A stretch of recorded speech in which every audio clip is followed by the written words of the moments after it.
Sound check 1 2 3. Sound check 1 2 3.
Good afternoon, everyone. We have quorum for today's meeting. I'd like to call this meeting of the Emergency Community Services Committee to order. A reminder that all electronic devices to be switched to a non-audible function during committee meetings. In chambers with me today is Councillor and Vice Chair Councillor Clark, Councillor Crutch, Councillor Huang, Councillor Jackson, and joining me online are both Wilsons, Councillor Alex Wilson and Councillor Maureen Wilson. May I please have a mover and seconder to approve the agenda as it's been presented? Councillor Crutch and Councillor Huang, thank you both. May I please have a vote by show of hands, please? Thank you, and that carries. Next up is our declarations of interest. Any at this point? Seeing none, we'll move on to approval of our minutes from our previous meeting, which was held on October 23rd. Could I get a mover and seconder to put the minutes on the floor? Councillor Huang, thank you very much. Seconded by Vice Chair Councillor Clark. Any discussion on the minutes? Seeing none, we'll move on to delegations. So we have two delegations on our agenda today that have been previously approved. A reminder to both delegates that we'd like to make sure that you're advised your delegation must adhere to our procedural bylaw. If your presentation speaks about staff, members of council, allegations of code of conduct violations, labor relations, employment-related matters, or anything outside the jurisdiction of the committee or council, your delegation will end. You do have 5 minutes to complete your delegation. And at the 4-minute mark, you hear a little ding sound, a tone. That's just to give you a prompt that you have 1 minute left for your delegation. And a reminder to you that you have that 1 minute to finish up. So first up, we have 6.1, which is Sani Day, respecting the Ontario Works Program in vulnerable residents. And this is an in-person delegation that we approved at the last meeting. Is Sani Day in the chambers? For third call, Sani Day? Okay. So just a note for our legislative clerks team that I'll call on Sani Day at the end of our delegations portion of the agenda. So if they make it in time, we will hear from them. But if they don't, then we will proceed with the agenda as was presented and approved. So we'll move on to 6.2. Next we have Gloria Warren and Itana Kane from the Ontario Nurses Association respecting the important role of nurses in our community.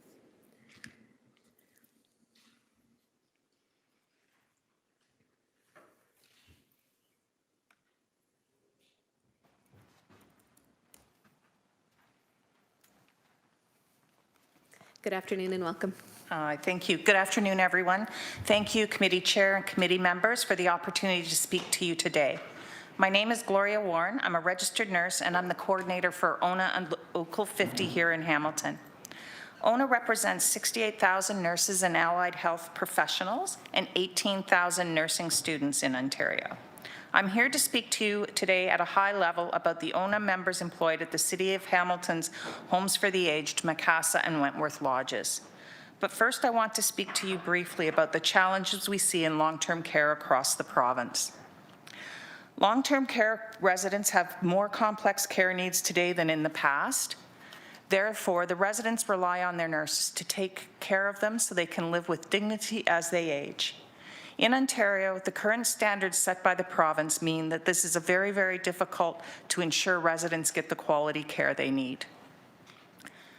The province minimum standard is 1 registered nurse on shift per long-term care home, regardless of the size of the home.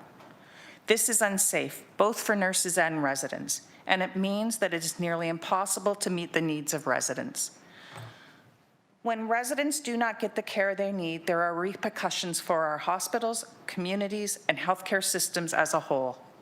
The more than 60 registered nurses and nurse practitioners who work at Macassa and Wentworth Lodges take care of many of the city's most vulnerable residents. At Macassa and Wentworth Lodges, nurses manage new admissions, they develop and coordinate plans of care, they send referrals, and ensure residents have continued access to care. They also conduct regular resident assessments and keep up with timely medication order reconciliation. They also respond to and deal with the emergencies at the homes. Your nurses at Macassa and Wentworth Lodge worked every day during the peak of the COVID-19 pandemic, ensuring residents received the care they needed despite the risks to their own health. There are over 100,000 older adults living in Hamilton. Over the next 2 decades, this number is expected to double. It is vital that we have the capacity to care for the residents here in Hamilton. Unfortunately, recruitment and retention are constant issues at Macassa and Wentworth. When there is high staff turnover, residents lose the consistency of the familiar faces who support them in their journey. It harms the quality of care they receive. Some of our members are being forced to make the difficult decision to leave their jobs and find employment elsewhere because their wages are lower than other homes for the aged. Whoops.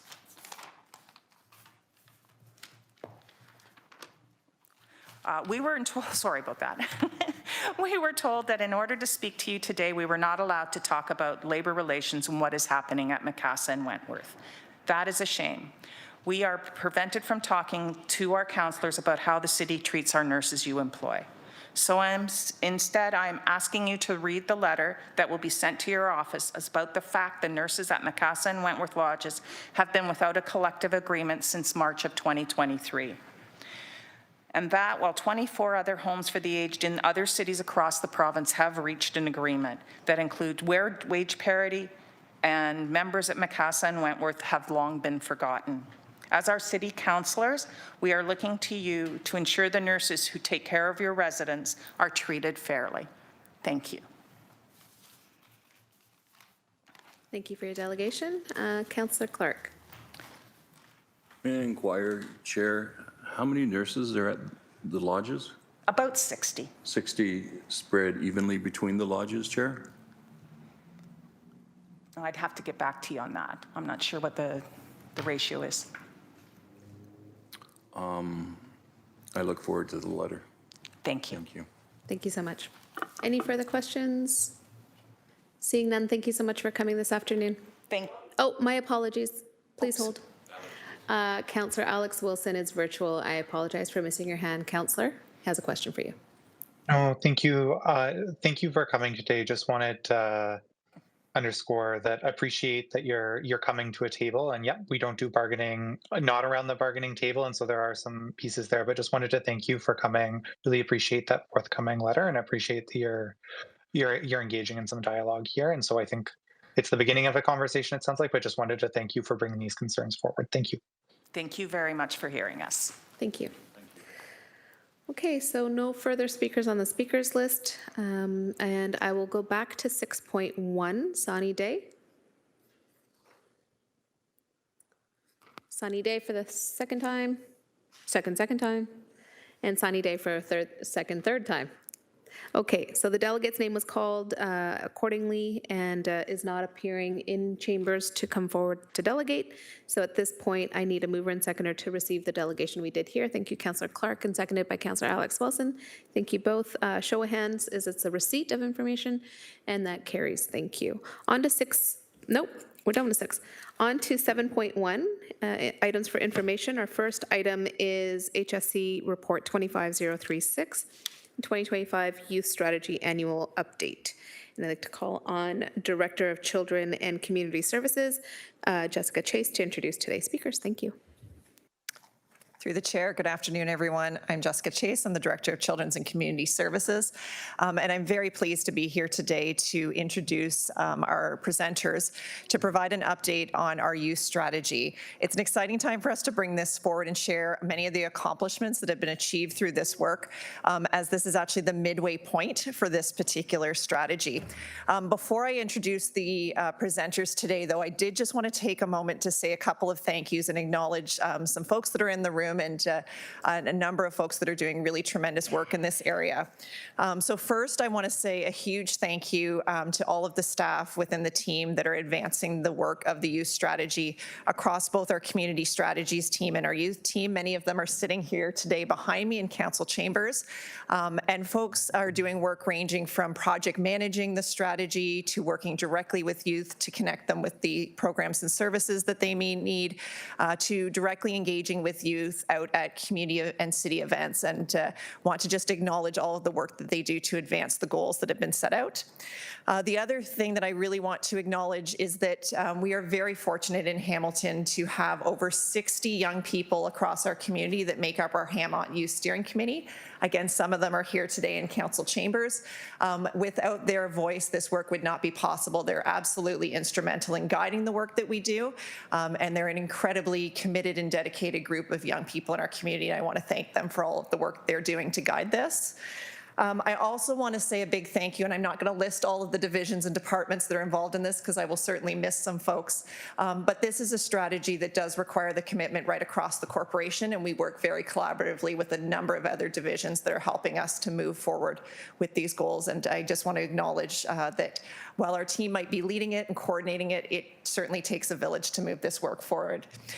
So with that, I do want to introduce our presenters today. We have 3 presenters with us today that are going to walk us through the presentation. First is Jesse Williamson.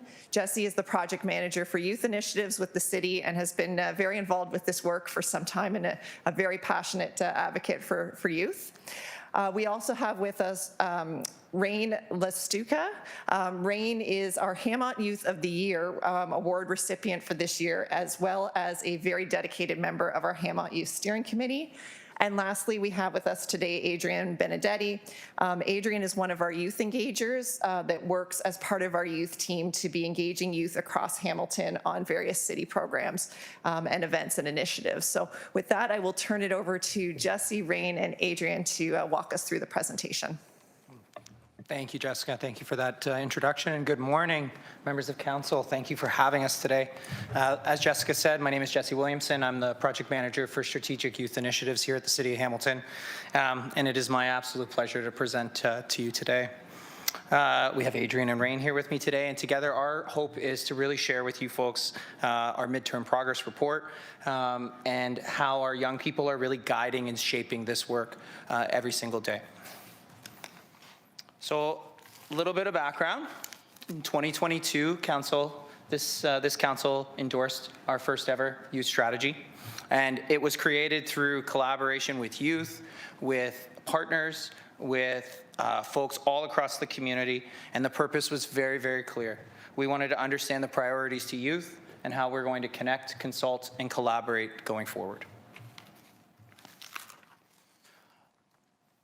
The youth strategy is built on 5 key pillars: safe and affordable housing, access to mental health and addiction supports, access to employment and training opportunities, enhancing safety and a sense of inclusion, and enhancing youth engagement and leadership. These priorities directly align with Hamilton's Community Safety and Wellbeing Plan, and that plan focuses on mental health and stigma, housing and homelessness, hate incidents and violence, substance use, and crime prevention. Together, these frameworks help guide how we work to make Hamilton a safer place and how we can continue to be a more inclusive place.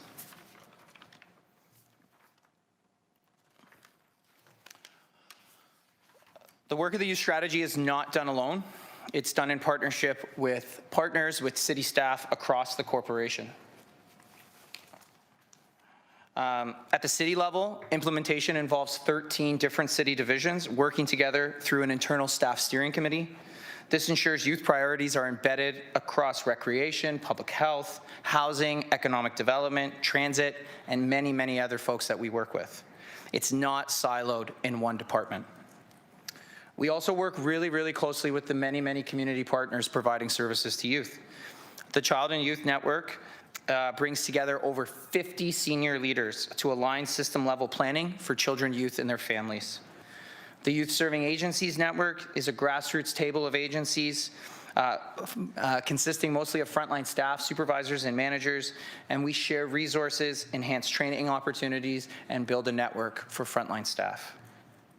This governance structure makes Hamilton unique. It connects voices from the front lines, senior leadership, and across city departments.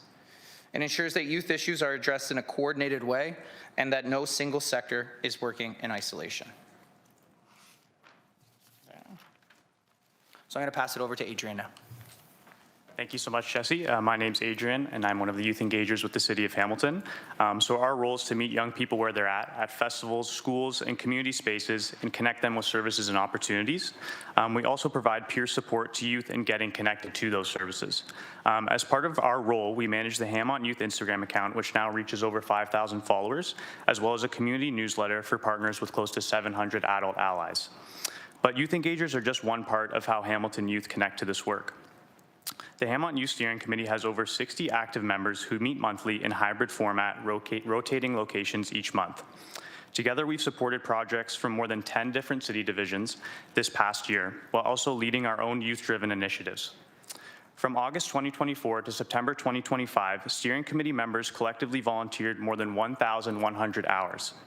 That's 1,100 hours of young people giving their time back to their city, advising, leading, and showing up consistently month after month. We also have youth-specific events that engage hundreds of young people citywide. The annual Hammont Youth Summit presented by RBC and the Youth Town Hall with Model City Hall. Each of these events gives young people a direct way to voice their ideas and work alongside city staff. Our Hammont Youth Beach Cleanup provided the opportunity for youth to network, give back to the community, and have a great time together while doing it. And finally, we support research projects with McMaster, St. Joe's, and City Lab, from employment access to substance use to the impacts of racism and discrimination on youth mental health. These studies give us real data that helps share programs and services. Altogether, these mechanisms create multiple entry points for young people to get involved. Whether they're volunteering, leading, attending events, or contributing to research, it shows that in Hamilton, youth engagement isn't just one program, it's a whole ecosystem.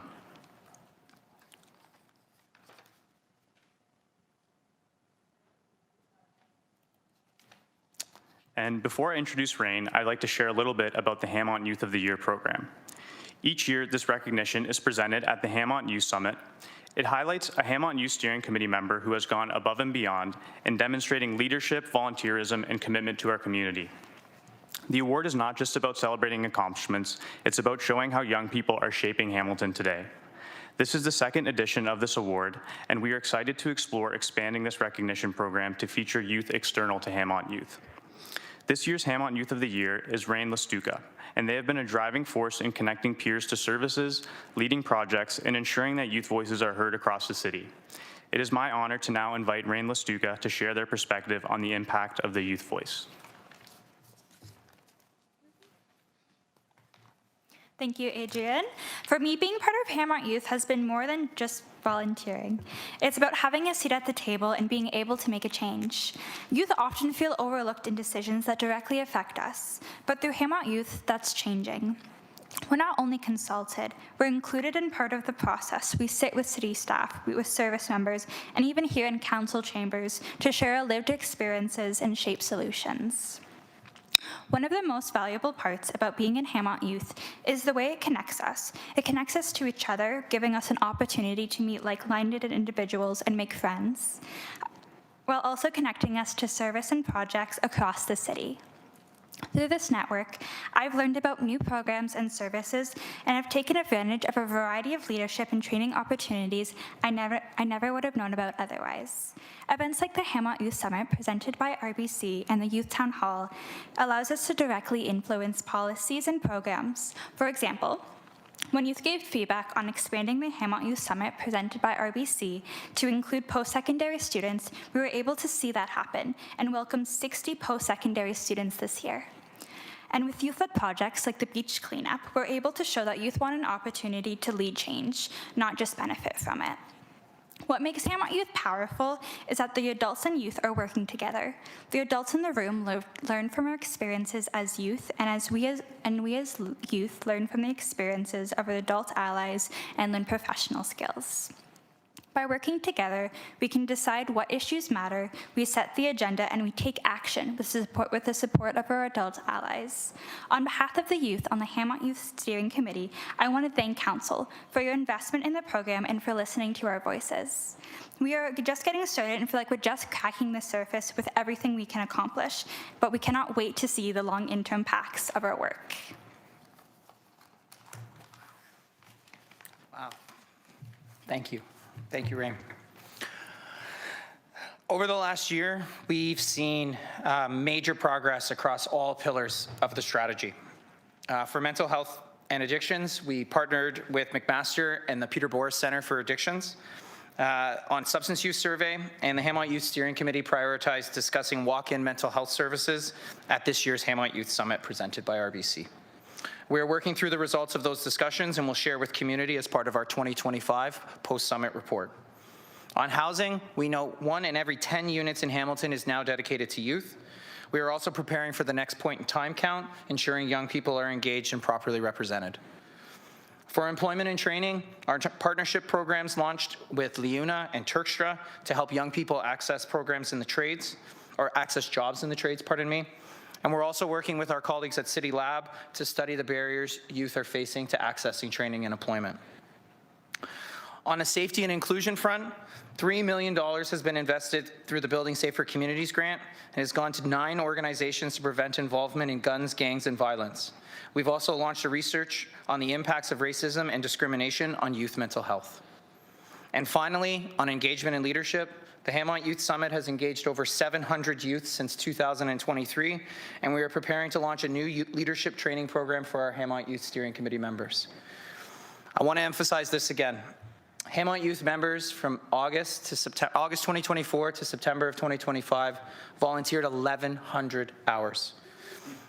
And that's extraordinary contribution. It speaks to the passion and of our commitment of our city's young people.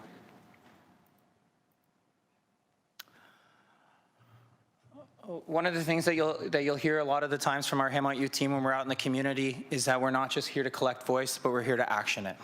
Right, and with the 38 total action items that are in the youth strategy, 33 have seen significant progress, are either underway or completed. The Child and Youth Network launched last year and now brings together over 50 senior leaders from youth-serving organizations to collaborate on system-level planning. And as we look to 2026, we will continue to recruit more and more new members to the Hamilton Youth Steering Committee to ensure young voices remain at the heart of this work.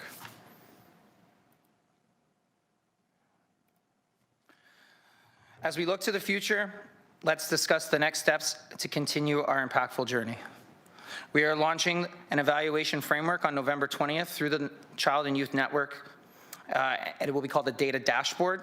This will be crucial in measuring our progress and ensuring our initiatives are effective. Next, we are focusing on enhancing 3 key areas: employment and training opportunities, safety and sense of inclusion, and mental health and addiction support. These areas are vital to the well-being and development of our youth. By improving them, we aim to create an environment where young people can thrive. Remembering enhancing employment and training opportunities will open doors for youth, helping them gain skills and enter the workforce. Improving safety and inclusion will foster a supportive community where everyone feels they belong. And finally, bolstering mental health and addiction support will ensure that our youth have access to the help they need. Together, these steps will pave the way for a brighter future for our youth. And we thank you for your continued dedication and support. In closing, the youth strategy is more than a plan, but it's a shared commitment. It's a shared commitment between the city, community partners, and most importantly, our young people.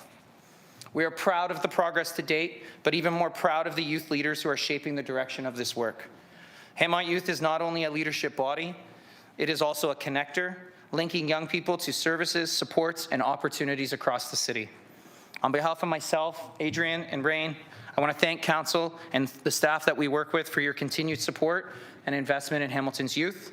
Together, we're building a stronger, safer, and more inclusive city for the next generation. So thank you very much. Thank you, Project Manager, and thank you to our Youth Engager and our Hamilton Youth of the Year for your overview and presentation today. Committee colleagues, any questions for our presenters? Yeah, Councillor Huang. Thank you for your presentation. I have had the honor and the privilege of crashing one of your youth steering committees and eating all your pierogies, so thank you for feeding me. I think my first question actually starts with the launch of the evaluation framework. Could you dig a little bit deeper and tell us a little bit more about what that really is? Yeah, so through the chair to the councillor. The data dashboard is kind of the start of that work. The data dashboard really will allow us to understand those quantitative measures on where young people are thriving and maybe where more work needs to happen. And it's just stage one of that work. Through our collaboration with partners and staff and other people around the community, we'll continue to look at what does phase 2 and phase 3 of that look like, being able to understand the impacts that we're having with our work, being able to connect with alumni, and those kind of pieces. So those are still kind of in development, but the most exciting piece is that data dashboard launching this year. It'll launch on the 20th and will really help inform not only just us as city staff and council, but our entire community. Well, I hope there's a good comm strategy to share that, because I think that that's something that the greater community should have a little more eyesight or sort of line of sight into. Here at the City of Hamilton, our motto or our vision statement is to be the best place to raise a child and age successfully. So perhaps I'll ask Rain, because Rain's our Hamont Youth of the Year. How are we doing on that vision statement? So I wonder if part of that evaluation framework means that we get a report card as a city council as to how we are living up to that vision statement. So I wonder if you can just give us a sense of what you think, where are we at currently on that vision statement? Through the chair to the council, I would say as Hamilton, it is doing good. I think there's a lot of schools and activities within Hamilton. I think a big concern for youth is the transportation and the accessibility to some of these events, as well as the safety in going to a lot of the events as well. I think, a lot of the core events that happen in Hamilton that makes it such a great community are located in downtown in the core of Hamilton, but a lot of people do have struggles feeling safe or having transportation issues to those events as well. Excellent. Okay, thank you. So I think through you, Chair, I wonder if we can put a bug in their ear to also give us a report card on how this city council is doing in terms of how we are trying to be the best place to raise a child and age successfully. So then, in terms of your next steps then, how are you, because you're doing a lot. You've got all of those youth serving networks, you've been at these tables, we're co-creating these solutions together. So I guess my ask is how can we as a council help support in that work and help you? I don't know if it's accelerating it, I don't know if it's amplifying it, I don't know what the words are, but I think I'm looking, how do we support you more? So through the chair to the councillor, I'm gonna pass that over to our director, Jessica Chase. Through the chair.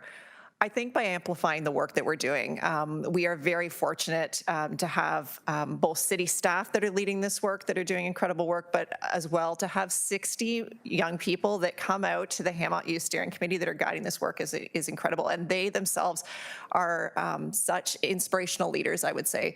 So I would say in terms of what council can do to support is continuing to amplify that work that they're doing.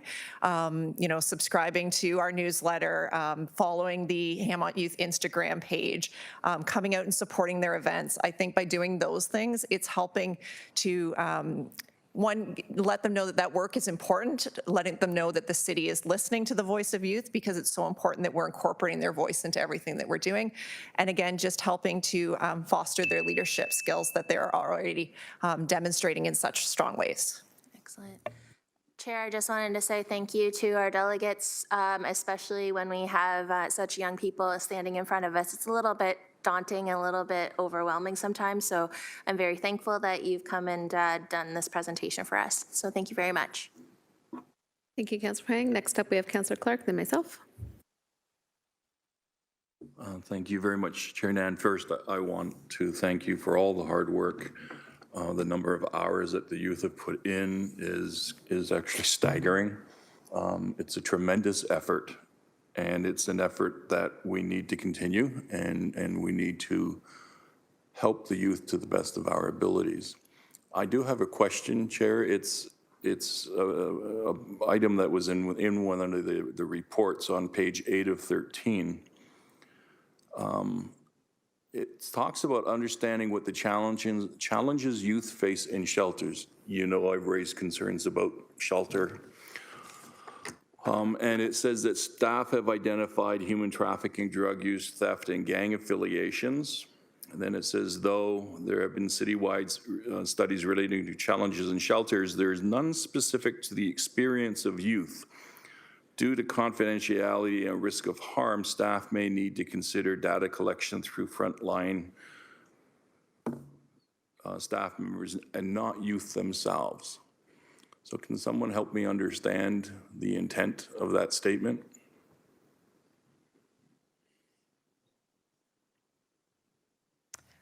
Through the chair.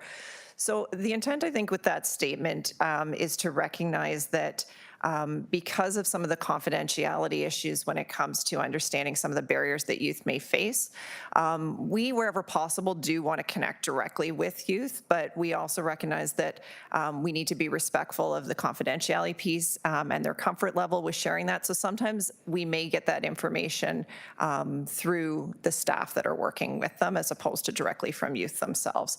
And I will just invite Grace Mader if there's anything she wants to add from a housing perspective. Good afternoon, Grace Mader, General Manager, Healthy and Safe Communities. Councillor Clark, it's an excellent point. The challenge with, we know that we have a limited shelter system when it comes to catering to youth, and we know that youth are very reticent about going in outside of that one area. We're trying to look at how we build on that, what works and what doesn't work from their perspective. As Director Chase has mentioned, we also want to be very cognizant of valuing their input without bringing undue attention onto them and when they're not interested in that way. So we are looking at how we can learn from the providers. We have a very committed group of youth-serving community partners that are tapped into a lot of that information as well. So we're looking at trying to gather that information in every avenue we can to inform, much like we discussed yesterday at General Issues Committee, is about, you know, what that our housing master plan has to include, how we are ensuring that there is a place for youth within that housing system. So the first supplemental question would be, what's the number of shelter beds that we have for youth? Through the chair, I knew you were going to ask me that, and I unfortunately don't have that off the top of my head, but I'll do my best to get it while we're talking. And like I said, we have a limited number. I do know that. There's a couple of locations in that, but, and in addition to the shelter beds, it's also drop-in programs as well for youth. So the last sentence there where it talks about data collection through frontline staff members and not youth themselves, the challenge that I'm having when I'm reading that and trying to comprehend it is the perception of the frontline staff may be completely different than the experience and perception of the youth. And they're not connected here. So we're relying on staff, frontline staff, perhaps shelter staff, to inform us what's happening in the provision of services for the youth, but there's no barometer check with the youth. If we are not asking the youth, and it could be youth on youth, it could be any number of ways of getting that information, and I'm sorry, Chair, I can't accept that the confidentiality is the challenge, because we deal with data across the city and much of it is confidential under MFIPA, but we still get the data without exposing the person or the record holder itself. So I'm just wondering how you're going to go about doing this, because it's important that we get the perspective, the perception, the experience of the young people who are trying to get into shelters or can't find shelters and what they're experiencing, because it says it very clearly, they are at risk when they're on the streets. And there are people who are predators who will prey on the youth. And we need to do what we can to try to insulate them from those predators. So how will we gain that information from the young people who are actually experiencing homelessness? Through the chair to the councillor, your point is very well taken around the fact that the perspective of staff may be different than the perspective of youth themselves.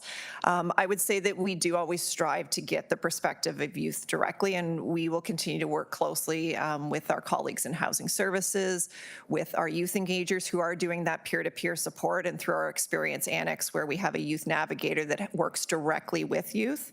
I think there are some cases where youth may not feel comfortable, particularly when I think, if they have been involved in gang involvement, human trafficking, they may not feel comfortable, so that's where we may look to staff. We also look, though, to community partners and agencies that work directly with youth and have very strong working relationships with a number of different agencies that might have more of that direct connection to youth. So I think it's a multifaceted response that in order to make sure that we're gathering as many perspectives as possible, we are looking at different ways that we can engage youth, but really appreciate that point that you've raised, and we will certainly strive to continue to get the voices of youth directly as much as possible.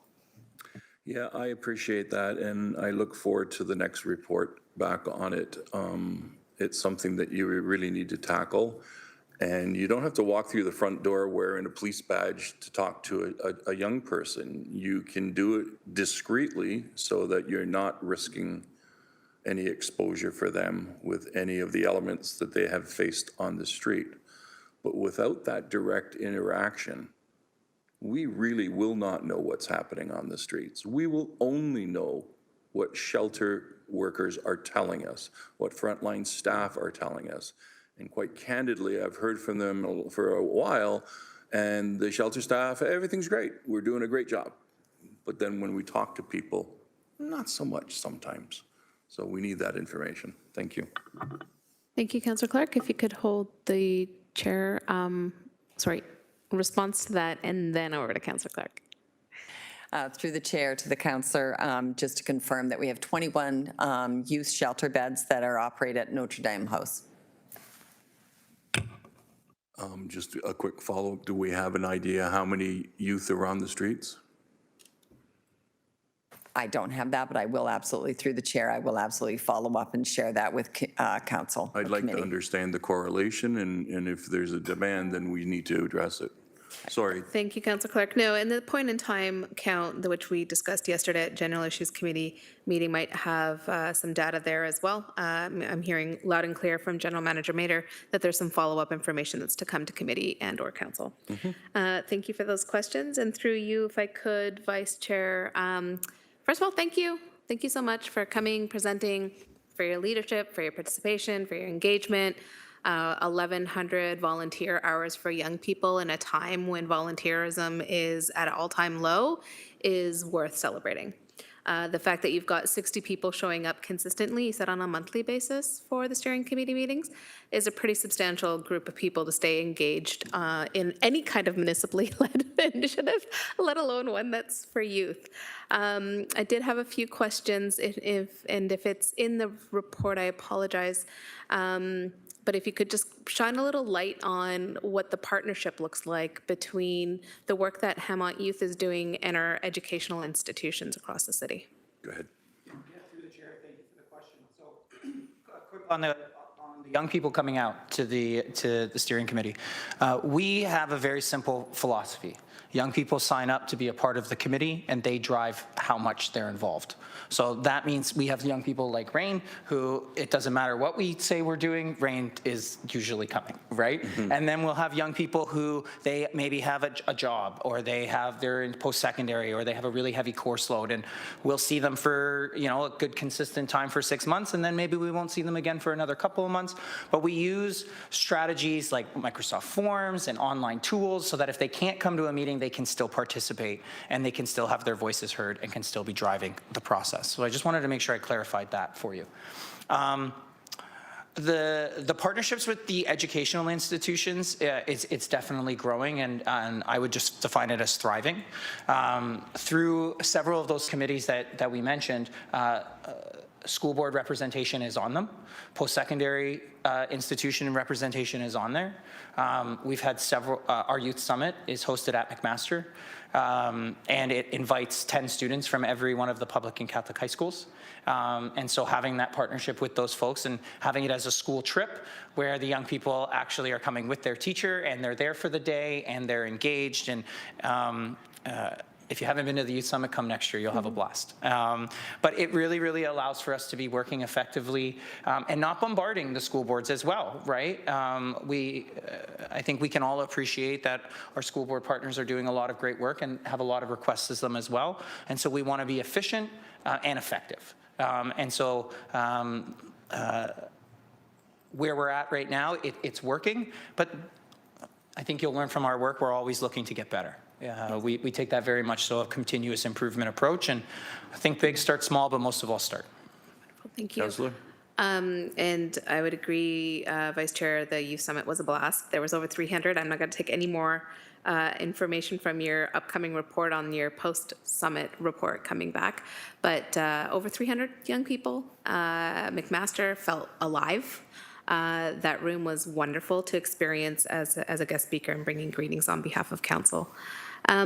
If I could just get a little bit of a sense of where you think we're at in terms of that active participation citywide by young people. Are you noticing any gaps in terms of youth engagement? Is it geo-located for you? Are you breaking it down by wards, or are you breaking it down more larger scale geography regions within the city? Yeah, great question. Thank you. Through the councillor, or through the chair to the councillor. I would say that we have strong representation from across the community. Can I say at this moment if we have representations from all wards? I would have to go back and I would have to look. But we definitely have people from all over the place, right?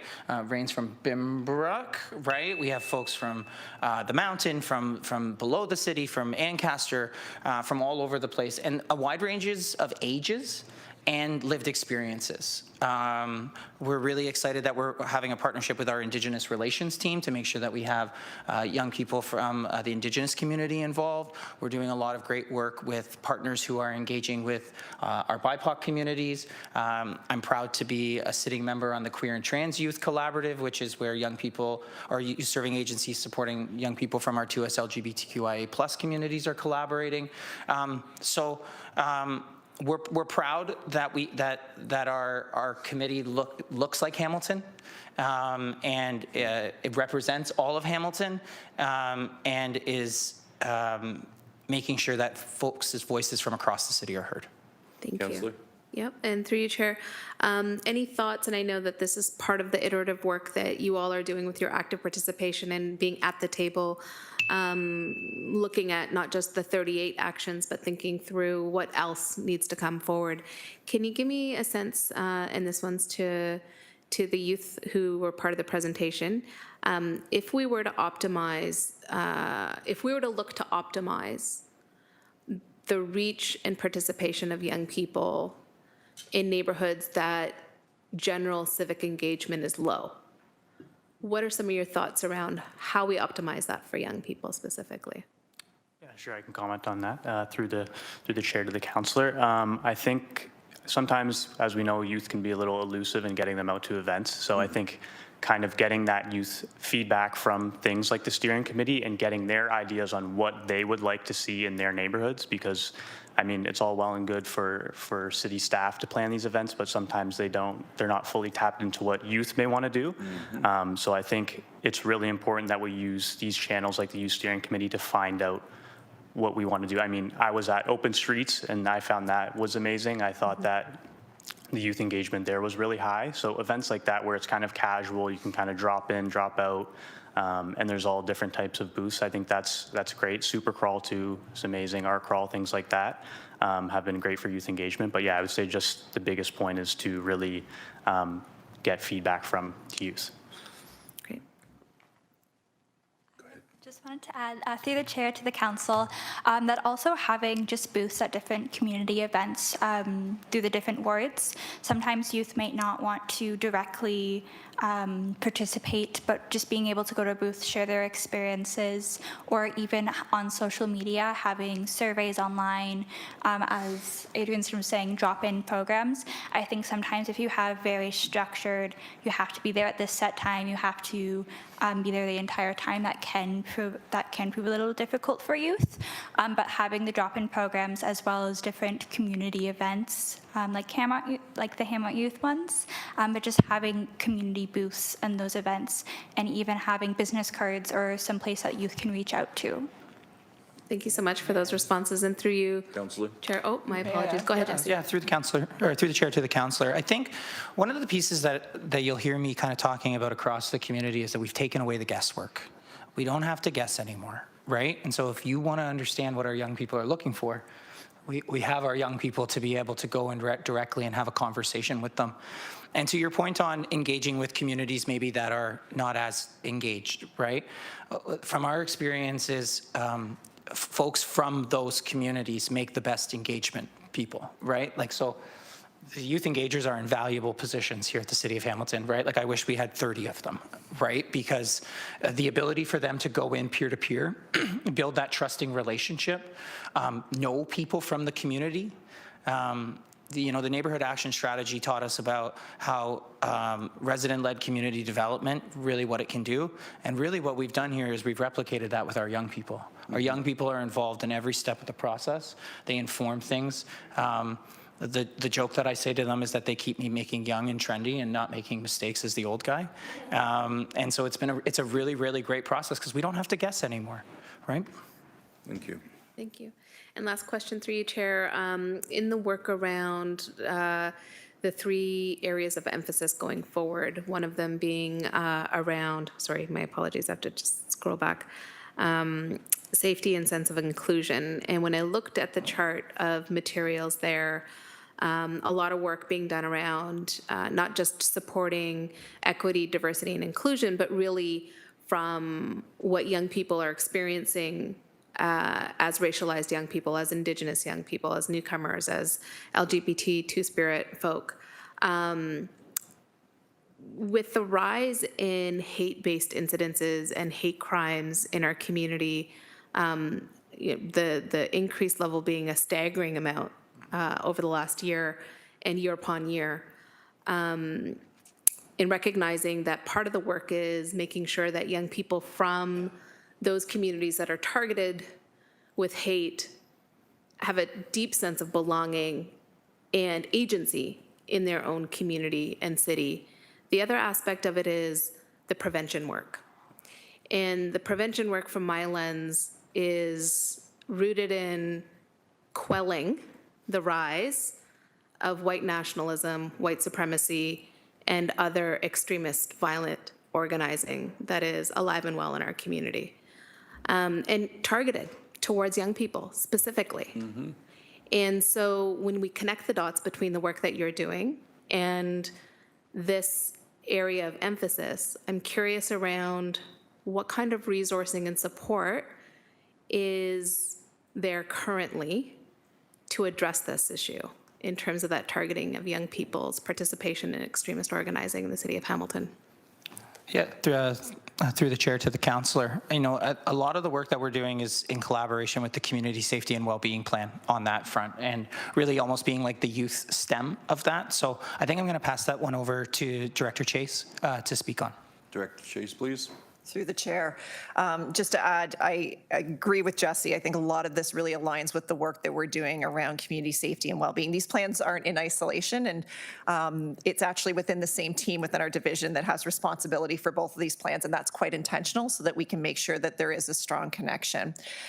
We are doing some work right now within our division on the hate mitigation and prevention work, and we'll have a report that's coming back to council in the new year on that. We're working closely with a number of community partners, and one of the things that we do want to address through this is looking at what are the components that we need to address, not only in making sure that there's clear avenues for folks to report hate crimes, but what can we do from a prevention perspective. So we're in, I would say, early days of some conversations around what could a campaign look like, what can we do from an education perspective, and I think that's where there will certainly be some further conversations that we have. The Hammond Youth Steering Committee will be one of the groups that we go out and have conversations with and get their input into this work going forward. Appreciate it. Through you, Vice Chair, really appreciate that that work is being integrated in. It is an opportunity for us to turn the tide, and I think that prevention work is really critical in our community. Finally, just if I didn't say it already, thank you to the entire Hammond Youth team. Every time the Ward 3 office reaches out with an idea for an event, y'all are there eager and also with great ideas. And so I know that the young people who have participated in those collaborative events, they always do walk away with a bigger smile on their face, and they feel connected to their city in a way that wasn't there before. That as a older city councilor, I could never truly inspire comparatively. So thank you. I'll take back the chair. I am embracing my midlife, please. Oh, you're still young. And every single gray hair on my head. Thank you so much. With that, there's no further speakers on the speakers list, so we will take a mover to receive the presentation. And a seconder, thank you, Councillor Crutch and Councillor Huang. And then that brings us to the report, which is also a receipt. So we'll just use the same mover and seconder. There's no recommendations in that information report, so we'll bundle it. And it's before committee for a hand raise vote. Thank you. Thank you. That carries. Okay. On to item 8 on our agenda, items for consideration. First up is 8.1, HSC 25046, 2025 Incremental Provincial Funding Allocation for Early Ons Program. Back to you, Director Chase. Through the chair. So I can provide a brief overview of this report. The report that's before you today is recommending that we accept the additional funding for 2025 from the Ministry of Education to support our early on child and family centers. It totals approximately $738,000. I will note that it is 100% provincial funding. It is one-time in nature, so there is no net levy impact, and we will be utilizing this funding to support the continued programming at our early on centers with a focus on areas around quality, technology upgrades, food insecurity, as well as accessibility.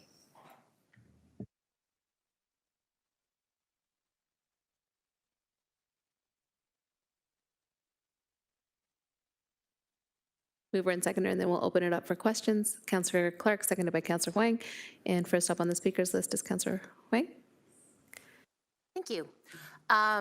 With this being the incremental provincial funding, and you said it's a one-time, what does there recently, wasn't there like a top-up or some sort of announcement that the province was going to do an extension of the $10 a day daycare? Is that what how does that fit in with this? Through the chair. So that is separate. Both come from the Ministry of Education to our division, but the extension of the Canada-wide Early Learning and Childcare Agreement, which recently the province announced a one-year extension with the federal government, that supports the affordability components for licensed childcare, as well as the expansion of childcare. This particular funding is for our early on centers, which are centers that parents can go to with their children. So that's the big difference, I would say, between an early on center and a licensed childcare program. Childcare is where children would be dropped off. They would spend their time there in the childcare program. Whereas an early on center, you are engaging in play-based learning with the child. So the parent or caregiver would be there with them. And also early on child and family centers would support parents in their parenting needs. So often making referrals to other community agencies, agencies. They might bring in various workshops. Public health, for instance, may come in and provide some information to support new parents as well. Thank you. So I am very thankful that we have a $700 and something thousand funding. My question though is that, yes, we're getting this bump, we're making these investments. It's not very sustainable for our early on. So what's the advocacy moving forward, or what's the business model to keep pace? Because technology moves fast and the way we interact moves fast. So what's that sustainable model moving forward? Through the chair. So I'll just share the base budget for early on child and family centers is approximately $6.7 million that we received from the Ministry of Education. So we were grateful to receive the one-time additional funding, and that is being used to support more one-time costs. But certainly there has not been a annualized increase to the early on child and family centers for a number of years. I can't recall the year off the top of my head, but we are continuing to engage in conversations, particularly through the Ontario Municipal Social Services Association, around how we can continue to advocate for the importance of these programs and for funding to keep pace with this program. Last question through you, Chair, is in this fund, as it's one time, and I do see that it's for administrative things, is there any thoughts on, I don't know, pilot projects or innovation models? If we do have access to $738,000, that's a significant amount for us to really pilot new things. So I guess the question is this all being allocated to, say, hard capital investment costs, or is there an opportunity for us to do something different that we might want to just increase or enhance programming at early on centers? Through the chair, we would work closely with the agencies. So the funding that we receive, we contract with 8 different community organizations that provide these programs. And so we've provided some parameters around what that looks like, but certainly recognize that the needs of each early on program is going to look different depending on the community that they're in. So we are working with them to identify what some of those innovative things may be. So some of them may be hard things. They might need, they may be in need of some additional toys and equipment, some technology upgrades, as I mentioned. But also we know that programs are using this funding to do innovative things around food insecurity and how do they do cooking programs with families and things like that. So it's going to look, I would say, different and unique depending on the specific early on center. Okay. Sorry, one more follow on. As I noted, I see in your in your report, NWASA being award for early on center and also Indigenous with significant Indigenous teachings, and how, is there an opportunity for stacking? Because NWASA may have access to Indigenous funds that are specifically catering towards their programming. So could they potentially, is there any guardrails around this money for them to use it as matching dollars to help with getting additional funds in other pots? Through the chair, I don't know of a specific pot off the top of my head, but I will share that we do work closely with NWASA, and that sometimes they will, if they're reaching out and doing individual grant applications, they will reach out to the city, and we've been able to provide letters of support in the past so that they can leverage some of that funding. Okay, thank you. Those are all my questions. There's no further speakers on the speakers list, so we have a mover and seconder, and this is now for electronic vote, please.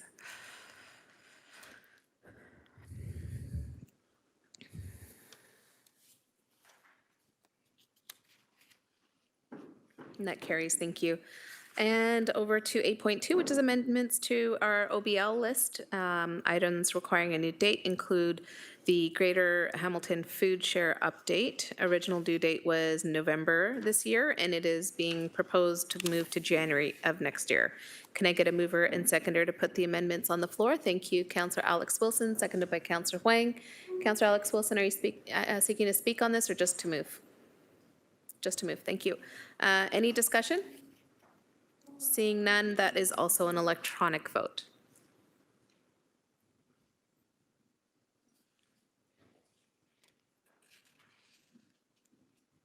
And that carries also. So any notices of a motion?